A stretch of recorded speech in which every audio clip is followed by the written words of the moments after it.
Saya percaya semua kita yang ada pada sore hari ini, kita tidak memandang situasi yang ada di sekitar kita, walaupun ketika kita memuji Tuhan, menyembah Tuhan, tidak ada alat musik, Tuhan tidak melihat apapun yang ada di sekitar kita, yang Tuhan lihat adalah hati kita. Amen. Itu sebabnya kalau kita sungguh-sungguh hadir di tempat ini untuk memuji Tuhan, termasuk saudara-saudara yang mengikutinya secara online, saya percaya dimanapun kita berada, apapun situasi yang kita alami dalam hidup ini, kalau kita sungguh-sungguh mengabdi kepada Tuhan, berbakti kepada Tuhan dengan hati yang tulus, Tuhan berkenan untuk menerima semua kebaktian kita. Karena itu sore hari ini kita akan dengarkan kebenaran firman Tuhan dalam Mazmur 34 ayat 9. Mazmur 34 ayat 9 mengatakan begini, kecaplah dan lihatlah betapa baiknya Tuhan itu, berbahagialah orang yang berlindung padanya. Bapak Ibu Saudara yang kasih dalam Tuhan, dari ayat firman Tuhan yang saya sudah bacakan bagi kita sekalian dalam Mazmur 34 ayat 9 ini, maka tema pemberitaan yang saya bagikan sore hari ini bagi kita sekalian adalah memuji Tuhan untuk semua kebaikannya. Amen. Saya percaya semua kita, kalau kita sudah mengalami kebaikan Tuhan, tidak mungkin kita mengutuk Tuhan. Amen. Saya percaya semua kita, kalau kita mengalami kebaikan Tuhan dalam hidup ini, pasti kita akan ungkapkan ucapan syukur untuk kebaikan yang kita sudah alami dalam hidup kita. Amen. Dalam bentuk pujian dan penyembahan kepada Tuhan. Saudara, Mazmur Daud ini, kenapa dia memuji Tuhan? Kenapa dia memuliakan Tuhan? Oleh karena dia sudah mengalami kebaikan Tuhan. Karena itu dikatakan, kecaplah dan lihatlah betapa baiknya Tuhan itu. Sesuatu yang kita sudah kecap, itu berarti kita sudah mengalami. Kita tidak berkata, wah, gula itu manis hanya karena dengar kata orang. Tapi kita bisa mengatakan gula itu manis karena kita sendiri sudah mengecap rasa gula pasti manis. Amen. Demikian juga Bapak Ibu Saudara, kalau kita memuji Tuhan, kalau kita bersyukur kepada Tuhan, saya percaya kita semua sudah mengalami kebaikan Tuhan dalam hidup ini. Hanya orang-orang yang mungkin ada gangguan kejiwaan, kalau orang itu sudah mengalami kebaikan Tuhan, malah dia mengutuk Tuhan untuk kebaikan yang dia sudah terima. Itu adalah orang yang mungkin mengalami gangguan. Tapi kalau kita yang sungguh-sungguh ada dalam kehidupan yang normal, ketika kita mengalami kebaikan-kebaikan dalam hidup ini, entah dari orang lain, entah dari Tuhan, pasti yang kita lakukan adalah mengucapkan terima kasih untuk kebaikan yang kita sudah terima dari orang itu. Apalagi dari Tuhan. Karena itu saudaraku yang kasih dalam Tuhan, firman Tuhan mengatakan di sini bahwa kebahagiaan itu kita bisa alami dalam kehidupan kita kalau kita tahu bagaimana rahasia untuk mengalami kebahagiaan itu. Seperti yang dikatakan firman Tuhan di sini, berbahagialah orang yang berlindung pada Tuhan. Jadi orang-orang yang sudah mengalami kebaikan Tuhan dalam hidup mereka, mereka adalah orang yang tahu bagaimana memuji Tuhan, berterima kasih kepada Tuhan. Dan mereka yang sungguh-sungguh mengalami kebaikan Tuhan dalam kehidupan mereka, mereka belajar untuk terus-menerus berlindung pada Tuhan. Maka orang-orang seperti itulah yang diberikan kebahagiaan oleh Tuhan, yang diberkati oleh Tuhan. Karena dalam bahasa Inggris, kata berbahagia ini adalah blessed, artinya diberkati, orang yang berlindung pada Tuhan. Mungkin kemudian kita berkata, saya adalah orang yang berlindung pada Tuhan. Tapi faktanya hidup saya biasa-biasa saja. Jadi kita kemudian mengukur kebaikan Tuhan, berkat dari Tuhan itu hanya dengan hal-hal yang sifatnya material. Saudara, saya sampaikan kepada kita, yang merupakan berkat Tuhan yang terbesar yang kita alami dalam hidup kita ini ketika kita mengalami kebaikan Tuhan di dalam hal menerima kita sebagai anak-anaknya.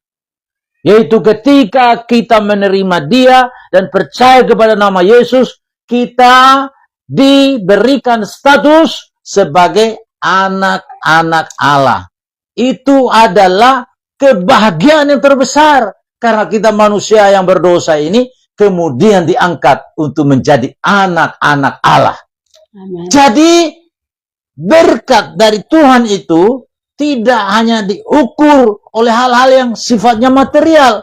Kalau itu yang kita ukur, maka kita akan jatuh pada apa yang orang kemudian katakan, wah, orang-orang ini mereka mengembangkan teologi kemakmuran. Di mana sukses itu atau kebahagiaan itu diukur oleh hal-hal yang sifat materi. Saudaraku yang kasih dalam Tuhan, kebahagiaan, berkat dari Tuhan kita terima. Termasuk keselamatan yang tadi saya sudah sampaikan. Tapi juga kekuatan kesehatan yang kita miliki. Nafas hidup yang kita miliki. Dengan nafas hidup yang ada yang kita miliki hari ini. Kita bisa bergerak untuk melakukan hal-hal dalam kehidupan ini. Untuk memenuhi kebutuhan kita. Itu juga merupakan berkat-berkat yang Tuhan berikan kepada kita. Yang patut kita syukuri. Yang patut kita memuji Tuhan untuk segala kebaikan Tuhan dalam hidup ini. Saudara-saudara yang kasih dalam Tuhan. Kita semua memiliki tanggung jawab. Untuk apa?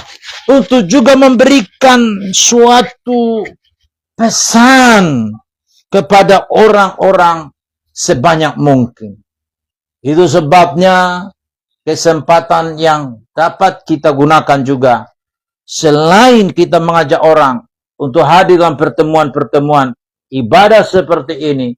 Tapi juga kita bisa tayangkan pemberitaan firman Tuhan seperti ini melalui media sosial supaya sebanyak mungkin orang dapat mendengarkan pesan dari Tuhan, dapat mendengarkan apa menjadi perintah dari Tuhan melalui kebenaran firman Tuhan seperti yang kita dengarkan pada sore hari ini untuk kita muliakan Tuhan bersama-sama. Dalam kehidupan kita sebagai orang yang percaya, marilah kita bersama-sama memasyurkan namanya. Ini adalah seruan yang menjadi pesan dari pemazmur Daud ini. Supaya orang-orang dapat memuliakan Tuhan bersama-sama dengan Dia dan bersama-sama memasyurkan namanya. Karena itu sore hari ini kita ada di sini. Kita berkumpul hanya dengan satu tujuan. Supaya kita sebagai anak-anak Tuhan yang sudah diberkati dengan berkat keselamatan, dengan kekuatan kesehatan yang kita alami dalam hidup ini, dengan pemeliharaan Tuhan yang sempurna dalam hidup ini, kita belajar untuk memuji Tuhan. Amen. Bersama-sama dalam persekutuan kita seperti sore hari ini. Amen. Dan juga orang-orang yang mendengar kebenaran firman Tuhan disampaikan melalui media sosial.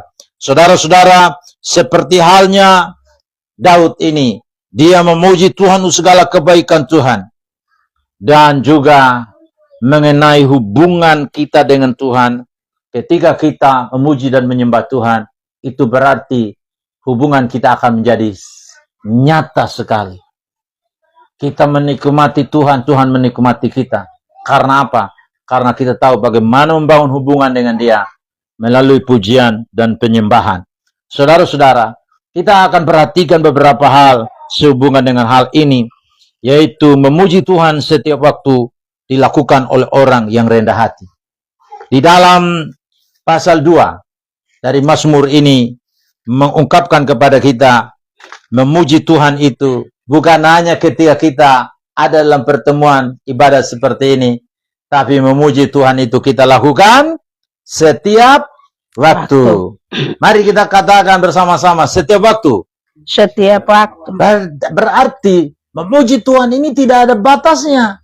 Bukannya ketika kita dalam pertemuan seperti sekarang ini. Tapi dimanapun kita berada. Entah di atas motor. Entah kita jalan kaki. Entah kita di rumah. Entah kita di tempat tidur. Entah kita mungkin dalam kondisi kurang sehat. Dan sebagainya. Atau di tempat pekerjaan. Tanggung jawab kita adalah memuji Tuhan dalam segala waktu. Saudara-saudara, itu kita lakukan bukan sekedar ketika kita mengalami kenyamanan dalam hidup ini. Wah, baru kita melakukannya. Kalau itu yang kita lakukan, berarti kita tidak memuji Tuhan dalam segala waktu. Tapi ketika kita mengalami kenyamanan dalam hidup ini, baru kita melakukannya. Firman Tuhan mengatakan, saudara, aku hendak memuji Tuhan pada segala waktu. Itulah yang diungkapkan oleh pemazmur Daud. Puji-pujian kepadanya tetap di dalam mulutku, karena Tuhan jiwaku bermegah. Biarlah orang-orang yang rendah hati mendengarnya dan bersuka cita. Rupanya saudara, Alkitab mengatakan, orang bisa memuji Tuhan dalam segala waktu kalau orang itu rendah hati. Orang kalau dia sombong, dia penuh pemberontakan kepada Tuhan, maka dia tidak akan mampu melakukan hal ini. Karena memuji Tuhan di segala waktu hanya bisa dilakukan oleh orang yang rendah hati. Sama-sama kita katakan rendah hati. Rendah hati. Saudara-saudara, kita berkata Tuhan menentang orang sombong, orang angkuh, orang yang tinggi hati. Tapi Tuhan menyatakan belas kasihannya kepada orang yang rendah hati. Berarti kalau kita merendahkan hati, kita memuji Tuhan di segala waktu, maka orang yang seperti itu menikmati belas kasihan Tuhan demi belas kasihan Tuhan. Ini yang dasar saudaraku yang kasih dalam Tuhan. Beberapa alasan yang kita belajar dari firman Tuhan, mengapa kita memuji Tuhan di segala waktu. Pertama, karena doa yang dijawab. Saudara-saudaraku yang kasih dalam Tuhan, dalam ayat 5, pemazmur Daud mengatakan begini, aku telah mencari Tuhan, lalu ia menjawab aku. Kita memuji Tuhan karena kita meyakini Tuhan yang kepadanya kita datang untuk menghampiri Dia dalam pujian penyembahan, dalam doa. Dia adalah Tuhan yang mendengar dan menjawab doa kita. Saudara-saudara yang kasih dalam Tuhan, jawaban doa yang Tuhan berikan itu tidak selalu langsung terjadi saat ini. Ada yang memang terjadi saat ini, tapi ada saat di mana kita harus menunggu dulu. Tapi ada juga saat di mana Tuhan tidak menjawab seperti yang kita mau, tapi yang pasti Tuhan menjawab seperti yang Dia mau. Dan itu bagi kemuliaan dan kebesaran nama Tuhan. Bapak, Ibu, saudara-saudara, Tuhan membantu orang-orang atau menolong orang-orang yang memuji Tuhan dengan menjawab doa mereka ketika mereka menghadapi masa-masa yang sulit. Itu yang dikatakan di dalam ayat yang ke-7. Orang yang tertindas itu berseru. Kata tertindas menunjukkan suatu keadaan yang sangat amat sulit. Dan pemazmur Daud ini, walaupun dia orang yang sungguh-sungguh memuji Tuhan, sungguh-sungguh menyembah Tuhan, tapi ternyata dia juga tidak pernah terlepas dari keadaan sulit. Dia mengalami tertindas dalam hidup dia. Tetapi dia memiliki pengalaman iman dengan Tuhan. Bahwa ketika dia dalam keadaan sulit, keadaan tertindas, dia berseru kepada Tuhan. Dan Tuhan mendengar. Tuhan menyelamatkan dia dari segala kesesakan. Saya percaya semua kita pernah mengalami masa-masa sulit. Masa-masa kesesakan. Tapi percayalah, Tuhan pasti menyelamatkan kita dari masa-masa seperti itu. Membuktikan bahwa Tuhan yang kita puji, Dia adalah Tuhan yang dapat mendengar dan menjawab doa kita. Kemudian yang kedua, bebas dari rasa takut. Daud, dia kemudian menjelaskan dengan tepat bagaimana Tuhan menjawab doa-doa. Seperti dikatakan di dalam ayat yang ke-5, Dia melepaskan aku dari segala kegentaran. Jadi pemazmur Daud, saudara-saudara, dia memuji Tuhan untuk kebaikan Tuhan. Kenapa? Karena dia juga sebagai manusia biasa, dia pernah juga punya rasa takut, rasa gentar. Semua kita ini pasti punya perasaan gentar itu, perasaan takut itu, misalnya ketika kita mungkin sakit parah, pasti kita sudah berpikir, wah jangan-jangan saya mati ini. Pasti toh? Ada perasaan gentar seperti itu, perasaan takut seperti itu. Tapi pemazmur Daud, dia tahu Tuhan menjawab dan melepaskan dia dari kegentaran. Ketika dia dikejar-kejar oleh Saul, ada saat-saat di mana betul-betul Daud itu sudah menghadapi maut, menghadapi kematian. Dia juga penuh dengan kegentaran karena dia dikejar. Dia juga pernah dilempar dengan tombak. Hanya tidak kena dia. Dan saya percaya Tuhan yang menghindarkan dia. Karena Tuhan punya rencana yang dasar dalam kehidupan Daud. Bahwa Daud pada waktunya nanti akan menjadi raja menggantikan Saul. Saudaraku yang kasih dalam Tuhan, sore hari ini kita memuji Tuhan untuk kebaikan Tuhan. Karena dia sudah melepaskan kita dari kegentaran kita, dari rasa takut kita. Orang-orang yang takut akan Tuhan dibebaskan dari segala ketakutan mereka. Ketakutan dari Tuhan itu berbeda dengan ketakutan kita terhadap situasi yang kita alami dalam kehidupan kita ini. Kalau kita memiliki rasa takut akan Tuhan, itu baik. Karena kalau kita memiliki rasa takut akan Tuhan, itu akan membuat kita mencari Tuhan. Dan Alkitab mengatakan, ketika orang mencari Tuhan, orang yang seperti itu tidak akan pernah kekurangan dalam segala sesuatu yang baik. Saudara, kita tahu di dalam Alkitab ada janda-janda. Ketika terjadi kelaparan di Israel, tahukah saudara, Elia disuruh oleh Tuhan untuk pergi kepada seorang janda yang ada di Sarfat. Lalu Tuhan mengatakan kepada Elia untuk pergi ke sana. Dia berjumpa dengan wanita itu. Lagi cari kayu. Di mana dia hanya memiliki segenggam tepung dan sedikit minyak. Dia cari kayu. Dia pulang. Dia akan olah itu. Setelah dia olah dan makan, tidak ada apa-apa lagi yang bisa dimakan, bisa diminum. Dia tunggu mati saja. Tapi Elia disuruh oleh Tuhan bertemu dengan janda itu. Ketika bertemu dengan janda itu, Elia bilang, tolong kasih saya minum, tolong kasih saya roti. Luar biasa kan? Lalu janda kemudian memberitahu, saya hanya punya segenggam tepung, kemudian sedikit minyak. Saya cari kayu, saya akan pulang, saya olah. Setelah makan, tidak ada lagi yang bisa dimakan. Saya tunggu mati dengan anak saya. Lalu Elia bilang, oke, pulang sudah. Pulang. Sekarang kau olah, tapi ingat, kasih kepada saya duluan. Menurut saudara, kalau ada pendeta sekarang ini yang minta kepada seorang janda, kasih kepada dia duluan. Kira-kira apa yang dikatakan orang kepada pendeta seperti ini? Oh, pendeta ini sudah tahu janda punya kekurangan, masih dia minta untuk dirinya. Kemungkinan besar akan timbul penilaian atau kata-kata seperti ini. Tapi luar biasa saudara, janda ini dia balik. Dia melakukan seperti apa yang dikatakan Elia. Dia bikin roti, lalu dia kasih dulu kepada Elia. Dan apa yang terjadi saudara? Sepanjang tahun kekeringan, tepung yang tadi yang ada di tempatnya, minyak yang ada di tempatnya, tidak pernah habis-habis.